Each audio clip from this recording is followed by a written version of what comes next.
I'm Allendale's chief meteorologist Ryan Martin with a look at your midday weather update. Pretty short and sweet here this midday because honestly there's not a whole lot to talk about. Dry air over the Corn Belt through most of this week. We'll see some moisture moving out of the eastern part of the plains as we head from Thursday late through Friday.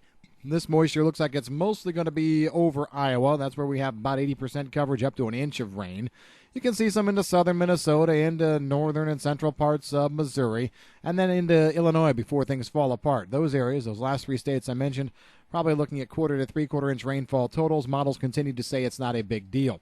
Now, the European model, new update, tries to show moisture holding on into Indiana as we finish out the day Friday and going into Saturday. My gut feeling is that probably will not be the case. I'm looking for this system to fall apart. Might see a wind shift, of course, but we're probably not going to be seeing a lot of precipitation farther east. If we don't see precipitation there, then the question becomes, all right, when does the next round of precipitation happen for the entire Corn Belt? And that's the problem. I don't see a real good threat of precipitation over the next 2 weeks that hits the entire Corn Belt. So, for example, high pressure's here. We see that little batch move out the end of this week. It dies out before making it east.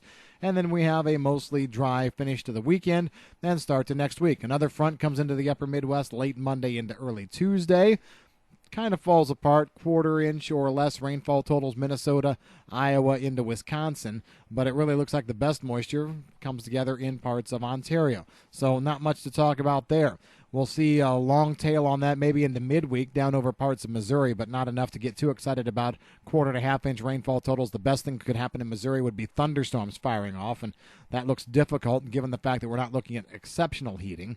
And then the extended period shows still system around the 5th and 6th on the GFS model that looks absolutely uninspiring. Yeah, there could be some moisture around, but at this point I'd say less than a quarter of an inch.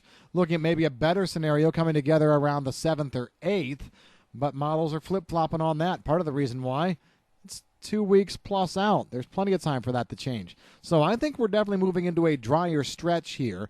Not to be completely devoid of moisture, but I think good moisture for everyone is not something we're going to talk about anytime soon. The best moisture chances over the next 2 weeks will be in the western Corn Belt. Temperatures below normal here to start off this week. As a matter of fact, some places in the upper Midwest are probably going to be setting record minimum or record maximum temperatures for tomorrow. So that's the daytime highs being lower than any other day in history. Key places to watch here will be Michigan, Wisconsin. I think outside of that, it's going to be cool, but maybe not record maximum kind of areas. Second half of the week, we start to warm up. That's mainly due to the fact we'll get on the backside of high pressure, get some south winds in. Next week, I actually see temperatures above normal by 5 to 7 degrees, and that'll be where we start off the month of September, slightly above normal. However, after that, I actually look for temperatures to be near normal the rest of the month, which is different from the NOAA forecast. Latest NOAA forecast, of course, talked about temperatures being well above normal for a good chunk of September. So dry and near normal when you average things out is the way that we're looking at things here this afternoon. That's about all we got. Kind of slow, kind of boring. Tropical activity falling away. Danny is going to be a tropical depression soon. Keep an eye, though, on a disturbance that I believe will be Erica. Right behind Danny has a better chance. It's bigger, a little bit stronger to start, and maybe it can withstand the shear and Saharan dust. If it does, it could make a run toward the southeast coast. We'll watch that closely.